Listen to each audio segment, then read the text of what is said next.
ঘোষণা অনুযায়ী আজ প্রকাশ হচ্ছে না জুলাই গণ অভ্যুত্থানের ঘোষণাপত্র। এটি চূড়ান্ত করতে আগামীকাল বৃহস্পতিবার সর্বদলীয় বৈঠক করবে অন্তর্বর্তী সরকার।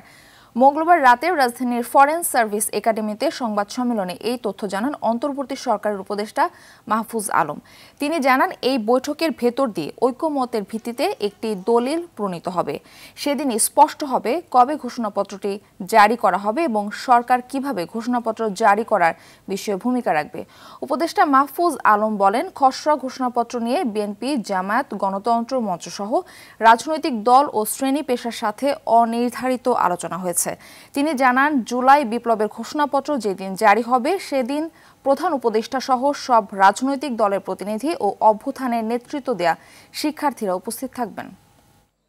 সবাই প্রোক্লেমেশনের বিষয়ে একমত আছেন যে ঘোষণাপত্রটি দিতে হবে। আগামী বৃহস্পতিবার আশা করি সবাই মিলে সর্বদলীয় একটি বৈঠক হবে। রাজনৈতিক দল এবং বিভিন্ন পক্ষ তাদের অলরেডি আমরা বলেছি বা তাদের কাছ থেকে এক ধরনের বক্তব্য পেয়েছি যে এইভাবে করা সম্ভব। এই বৈঠকের ভিতর দিয়ে একটা ঐকমত্যের ভিত্তিতে একটি দলিল প্রণীত হবে এবং সেদিনেই আমরা কবে ঘোষণাপত্রটি জারি করব এবং সরকার কিভাবে ঘোষণাপত্রটি জারি করার ক্ষেত্রে ভূমিকা রাখবে তা স্পষ্ট হবে।